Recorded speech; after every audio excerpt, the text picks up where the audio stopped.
Nah, Bapak Ibu, eh, mungkin ada beberapa dari Bapak Ibu yang sudah tahu ya, tokoh ini ya, yang bernama Nick Vujicic dari Australia ya. Seorang motivator Kristen yang membawa membangkitkan semangat dari banyak orang karena kondisinya yang difabel ya. Jadi dia lahir dalam kondisi yang tidak ada tangan, tidak punya kaki, dan kaki hanya ada sedikit kaki ya yang keluar dari sebelah kanan gitu.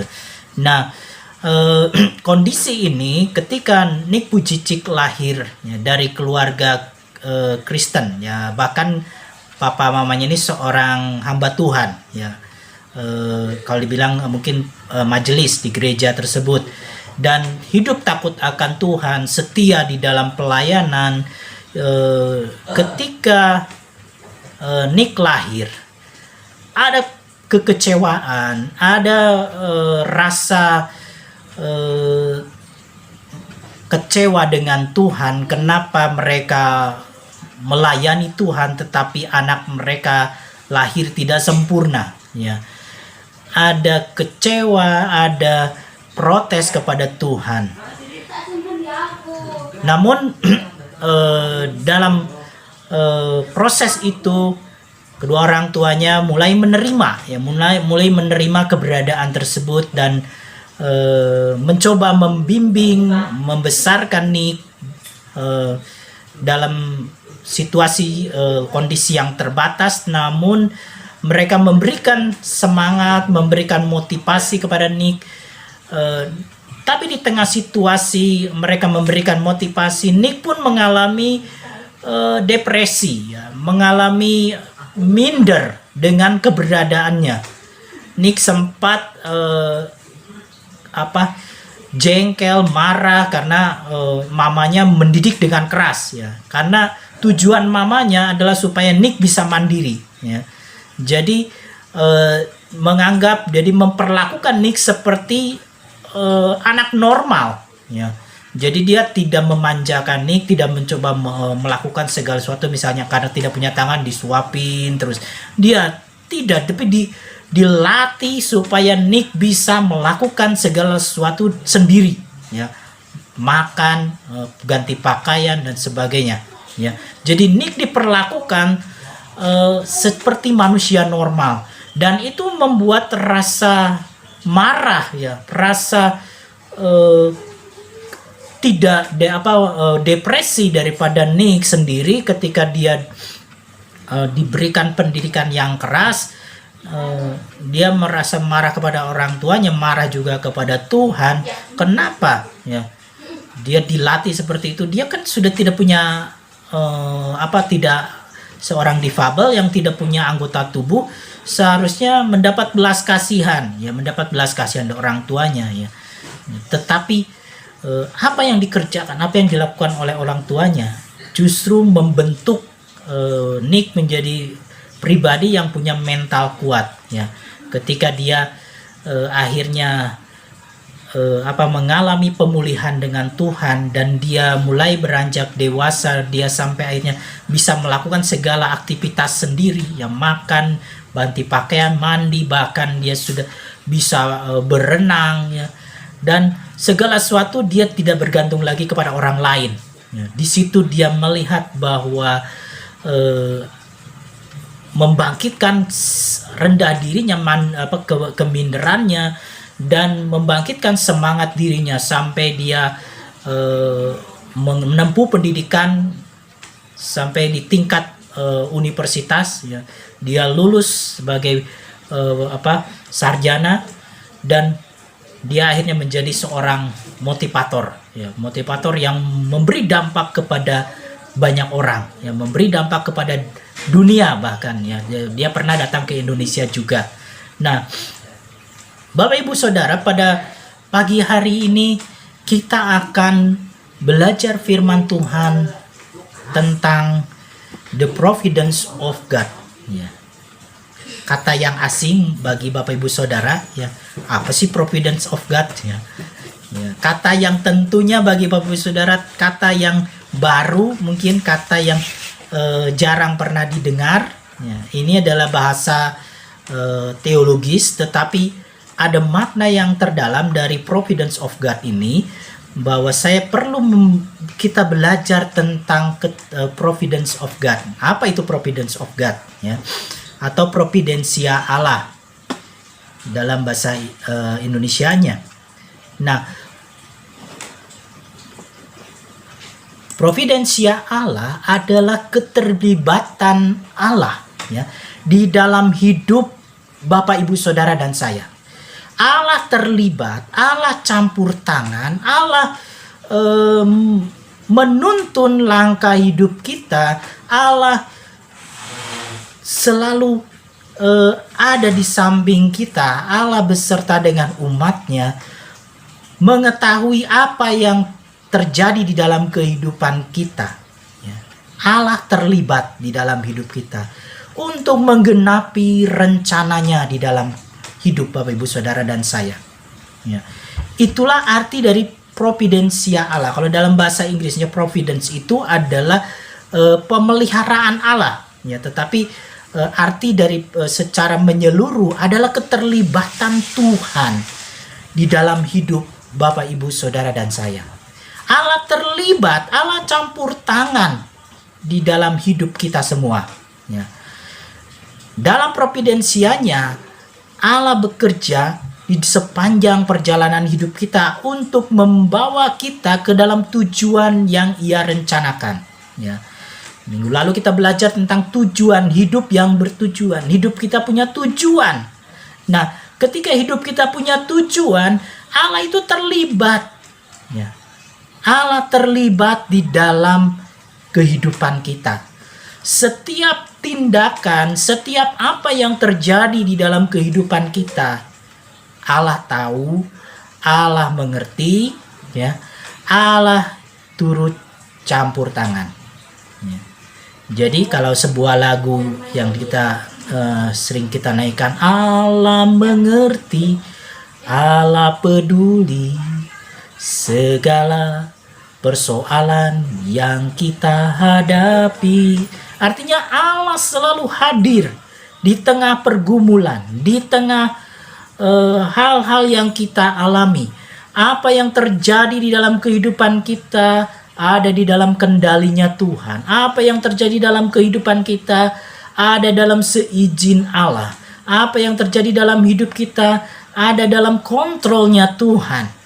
Itulah providensia Allah. Keterlibatan Allah di dalam hidup kita. Rasul Paulus mengungkapkan ini, providensia Allah, keterlibatan Allah dalam hidup kita di dalam Roma pasal 8 ayat yang ke-28 Roma 8 ayat yang ke-28. Saya akan membacakannya. Kita tahu sekarang bahwa Allah turut bekerja di dalam segala sesuatu untuk mendatangkan kebaikan bagi mereka yang mengasihi Dia, yaitu bagi mereka yang terpanggil sesuai dengan rencana Allah. Rasul Paulus mengungkapkan dalam Roma pasal 8 ayat 28 tentang providensia Allah, tentang keterlibatan Allah dalam kehidupan kita.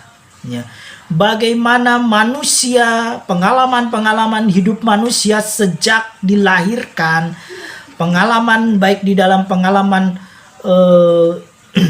pertumbuhan secara jasmani, pertumbuhan secara pikiran, pertumbuhan secara mental, kemudian pertumbuhan secara psikologis. Allah itu terlibat di dalam kehidupan kita. Rasul Paulus menggambarkan, menyatakan tentang keterlibatan Allah, tentang providensianya Allah di dalam hidup Bapak Ibu Saudara dan saya. Sepanjang rentang waktu sampai saat ini, Allah selalu terlibat dalam kehidupan kita. Seringkali kita tidak mengerti apa yang terjadi dalam hidup kita. Seringkali kita bertanya, kenapa Tuhan ini terjadi dalam kehidupan kita? Ya. Tetapi ketahuilah bahwa Allah itu terlibat dalam hidup kita. Allah tahu dan Allah mengizinkan segala sesuatu terjadi dalam hidup kita. Ya. Ada beberapa prinsip tentang providensia Allah atau keterlibatan Allah dalam hidup Bapak, Ibu, Saudara, dan saya. Prinsip yang pertama tentang keterlibatan Allah atau providensia Allah adalah bahwa providensia Allah bersifat sempurna. Ya. Ketika Allah mengerjakan sesuatu dalam hidup kita, ketika Allah melakukan sesuatu di dalam kehidupan Bapak, Ibu, Saudara, dan saya, apa yang Dia kerjakan, apa yang Dia lakukan, apa yang Dia rencanakan, sifatnya itu sempurna. Ya. Dia tidak pernah melakukan segala sesuatu itu setengah-setengah, atau Dia tidak pernah melakukan apa yang Dia kerjakan hanya untuk iseng. Ya, keluarga Anton kena COVID, ya, kena Omikron, itu keisengan Tuhan. Ya, tidak. Tuhan tidak pernah iseng. Tuhan tidak pernah coba-coba untuk melakukan sesuatu dalam kehidupan kita. Ya. Dia tidak pernah melakukan segala sesuatu setengah-setengah, tetapi Dia melakukan secara sempurna. Ya. Bahwa Allah bekerja akan menuntaskan apa yang Ia rencanakan dalam hidup kita. Ya, ketika Allah menciptakan alam semesta, menciptakan langit dan bumi, ya, segala isinya, menciptakan manusia, dan Dia menciptakan semuanya selama 6 hari.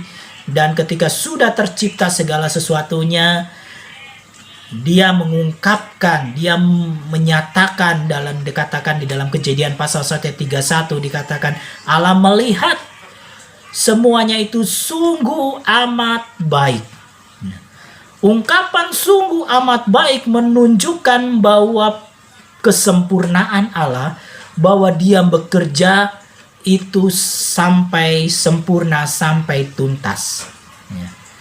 Jadi ketika Allah bekerja dalam kehidupan Bapak, Ibu, Saudara, dan saya, apa yang Dia kerjakan itu tuntas, apa yang Dia kerjakan itu sempurna, sungguh amat baik. Ya. Itu yang pertama. Lalu yang kedua,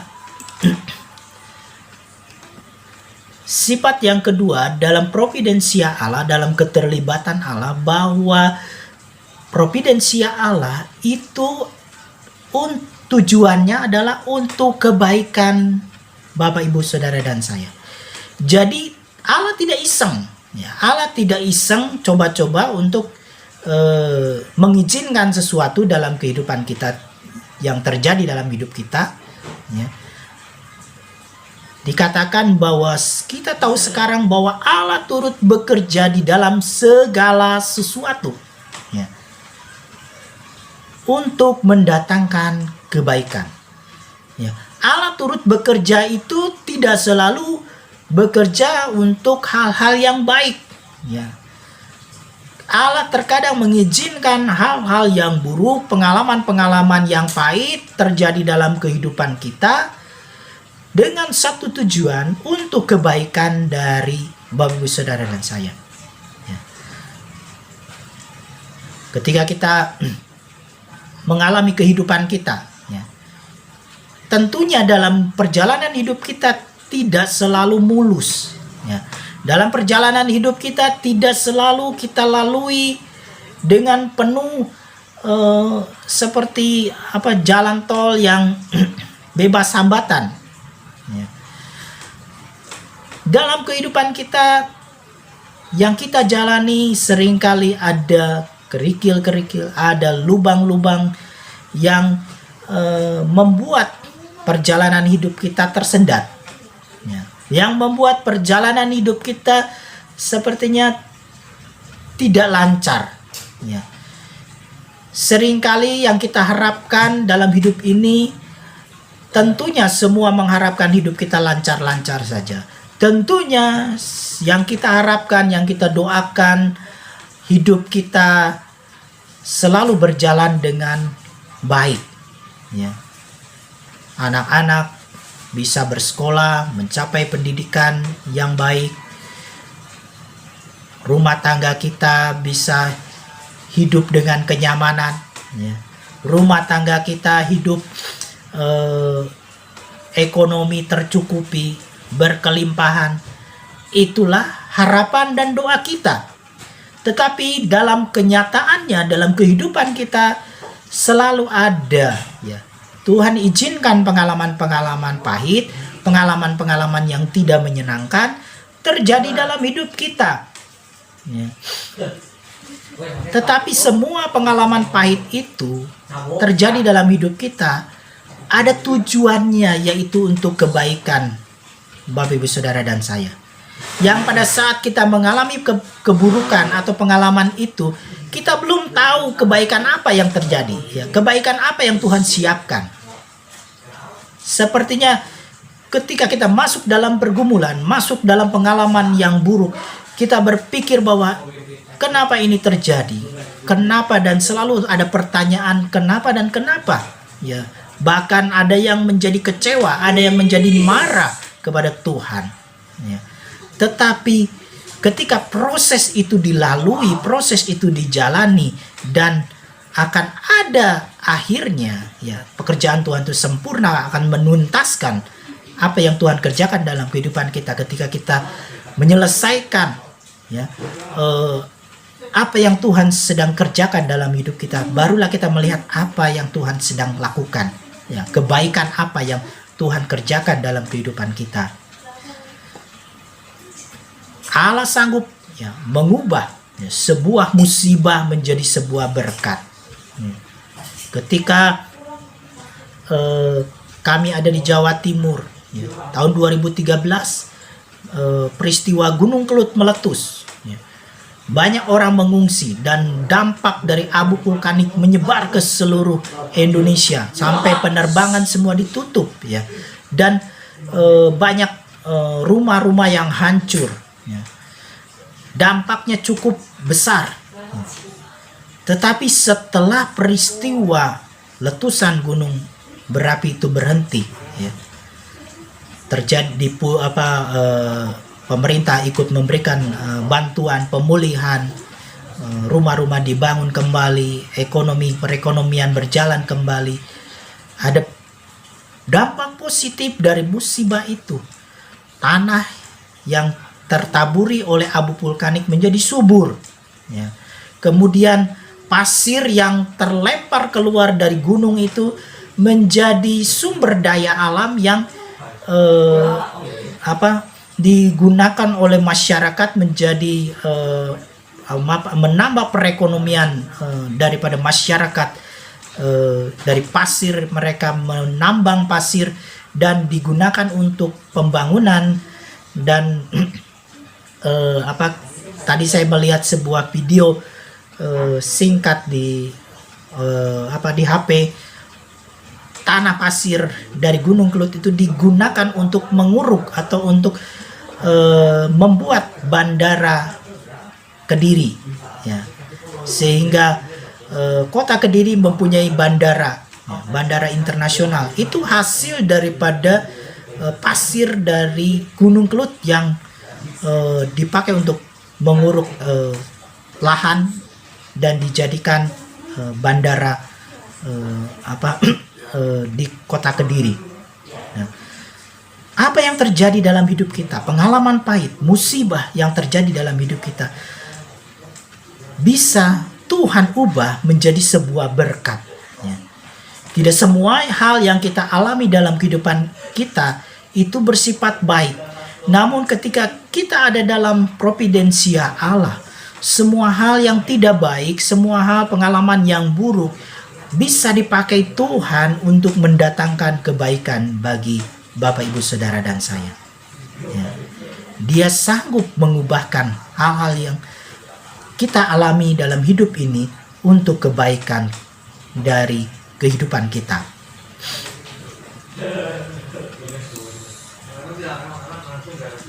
Ini adalah seorang wanita yang bernama Joni Eareckson, ya.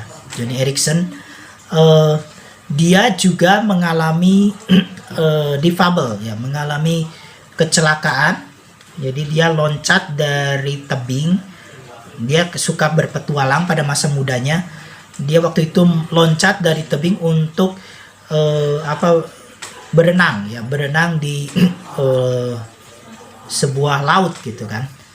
Nah, dia tidak mengetahui bahwa ternyata laut itu sedang surut, ya. Ketika dia loncat sehingga airnya itu dangkal, ketika dia loncat dia terbentur tulang lehernya di batu karang, sehingga dia mengalami kelumpuhan total. Dan dia pun sempat marah, dia sempat kecewa dengan Tuhan. Tapi saat dia dipulihkan dan dia menjadi seorang misionaris yang dipakai Tuhan, ya, lewat apa yang terjadi dalam hidupnya, dia menjadi seorang misionaris, menjadi seorang penginjil yang menyampaikan khotbah di mana-mana. Nah, dalam bukunya dia mengatakan, ada kalanya Allah mengizinkan hal-hal yang Allah benci, ya. Allah tidak suka Bapak Ibu Saudara mengalami penderitaan, ya. Allah tidak suka Bapak Ibu mengalami hal-hal yang pahit dalam hidup kita. Tapi kadang Allah izinkan hal yang pahit, yang Allah juga benci, yang Allah juga tidak suka, ya, untuk menggenapi apa yang Allah sukai, ya. Allah izinkan yang dia benci terjadi dalam hidup kita. Kita ngalami sakit, kita ngalami penderitaan, kita ngalami duka cita, kita ngalami misalnya ngalami kebangkrutan, mengalami PHK, mengalami kesulitan keuangan. Allah tidak suka Bapak Ibu Saudara mengalami hal tersebut, ya. Tetapi Allah izinkan ini terjadi dalam hidup kita untuk menggenapi apa yang Allah sukai, ya. Untuk menggenapi, Allah menyukai bahwa ketika kita mengalami hal yang dia benci, dia izinkan itu menggenapi untuk apa yang sedang dia rencanakan, yaitu misalnya kita menjadi berkat bagi orang lain, ya. Kita dipakai oleh Allah untuk memberi dampak. Kita dipakai Tuhan untuk memberitakan kabar sukacita lewat keterbatasan kita, lewat kelemahan kita. Joni Eareckson dipakai di tengah keterbatasan, di tengah kecacatannya, kedifabelannya. Dia dipakai Allah. Demikian juga dengan Nick, ya, dia dipakai Tuhan memberi dampak di tengah keterbatasannya. Dan itulah yang Allah sukai, bahwa Bapak Ibu Saudara, Nick, Joni Eareckson memberi dampak kepada banyak orang ketika mereka menjadi kondisi yang mengalami kepahitan, mengalami keterbatasan, ya. Nah, yang ketiga, providensia Allah sifatnya adalah untuk menggenapi tujuan Tuhan. Rasul Paulus mengalami pengalaman-pengalaman yang harus ia lalui untuk tujuan Allah, yaitu supaya Paulus dipakai Allah untuk menjangkau orang-orang non-Yahudi. Jadi dalam pengalaman hidupnya, Paulus harus mengalami yang namanya pendidikan sebagai orang Yahudi, ya.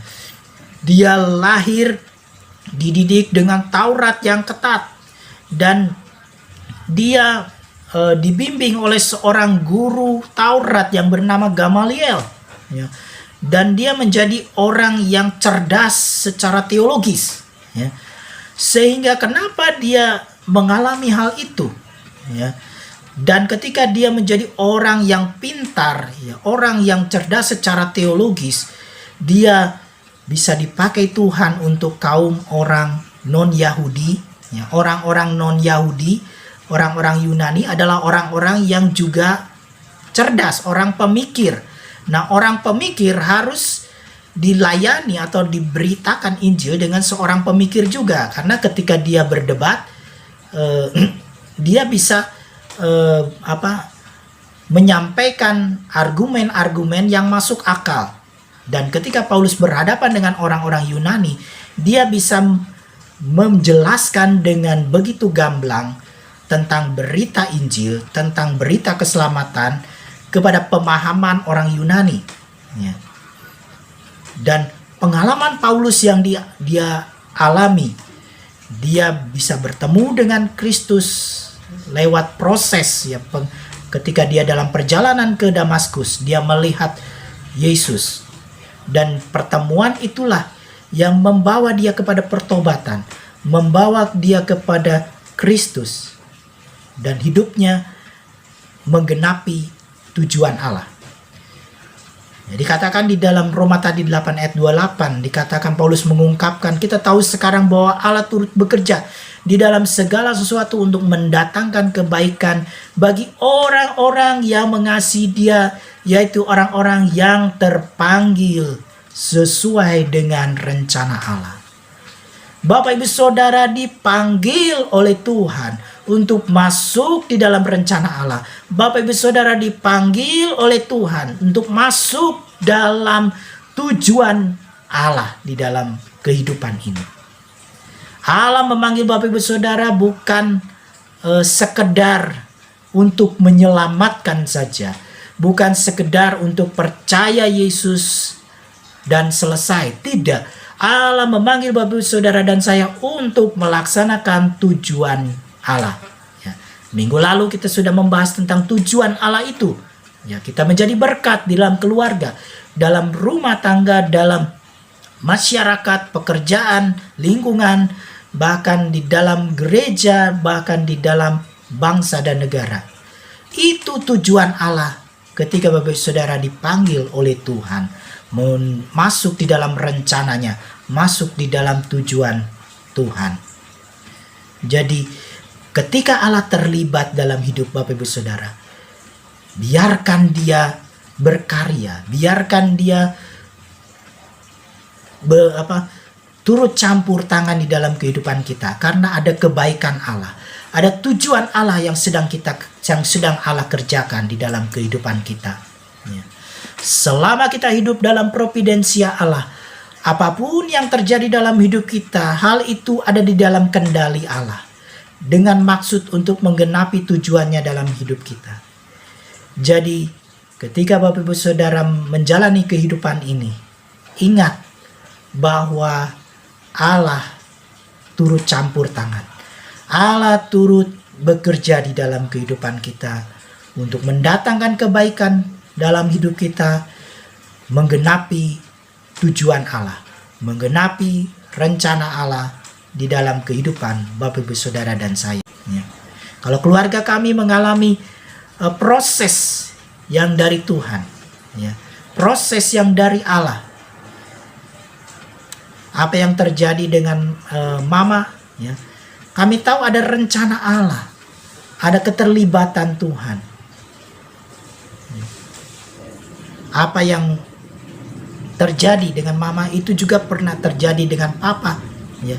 Padahal ya mereka berdua pernah mengungkapkan, ya, kami tidak mau menyusahkan anak, ya. Kalau mereka berdoanya, kalau mereka dipanggil Tuhan, sudah tidak perlu sakit, ya. Tidak perlu terbaring, sudah langsung dipanggil Tuhan dalam keadaan tidur. Tetapi kenyataannya Tuhan tidak menjawab doa mereka, ya. Tidak menjawab doa yang mereka sampaikan. Kami anak-anak harus merawat papa 3 bulan, ya. Sekarang kami harus juga merawat mama, ya. Ada tujuan Allah untuk kami anak-anaknya. Ada tujuan Allah yang Tuhan bekerja untuk kebaikan, ya. Khususnya bagi kami anak-anaknya, apa yang sedang Tuhan kerjakan, ya. Secara manusia, secara fisik, ya, tentu kami lelah, ya. Kami mengalami kelelahan, tetapi Tuhan membangkitkan semangat bahwa ada tujuan Allah, ada kebaikan Allah yang Tuhan sedang kerjakan.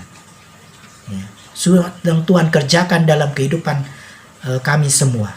Untuk kami bersatu, bahu-membahu, ya, dengan bagiannya masing-masing. Ada tujuan Allah untuk kami mengasihi orang tua kami. Ya, ya, kiranya firman Tuhan ini boleh memberkati kita semua, membuat kita semakin mengerti akan keterlibatan Allah di dalam kehidupan Bapak Ibu Saudara dan saya. Ya, kiranya Tuhan boleh memberkati kita semua. Kesakitan tidak menimpa aku.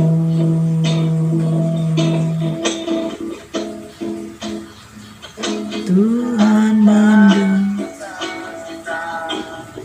tidak menimpa aku.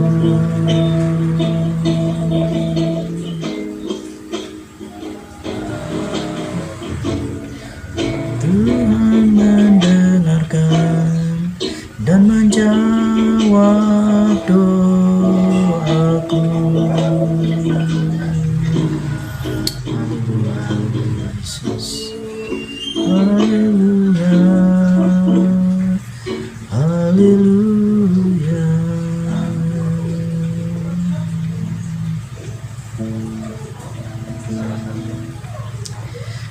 Bapa Surgawi, kami bersyukur pada siang hari ini Tuhan. Kami boleh beribadah kepadamu Tuhan. Kiranya berkat daripada Tuhan turun atas kehidupan dari Bapak Ibu Saudara. Turun atas keluarga Ko Anyan. Turun atas keluarga Ko Seci. Turun atas keluarga Freddy. Turun atas keluarga Anton. Turun atas keluarga Cikori. Turun atas keluarga Cilusi. Kiranya berkat Allah itu dilimpahkan dalam kehidupan kita. Kami berdoa Tuhan, jauhkan kami dari malapetaka, jauhkan kami dari musibah yang tidak Engkau sukai, yang tidak Engkau izinkan terjadi dalam kehidupan kami Tuhan. Kalaupun itu terjadi dalam hidup kami tahu bahwa ada tujuan kebaikan dalam kehidupan setiap kami Tuhan. Terima kasih Bapa, terima kasih Tuhan. Kami bersyukur untuk siang hari ini. Kiranya berkat dari Allah Bapa, cinta kasih daripada Tuhan Yesus Kristus, serta persekutuan dengan Roh-Nya yang kudus akan menyertai kita mulai hari ini sampai Tuhan Yesus datang kembali. Dalam nama Tuhan Yesus Kristus kami berdoa. Amin. Tuhan memberkati.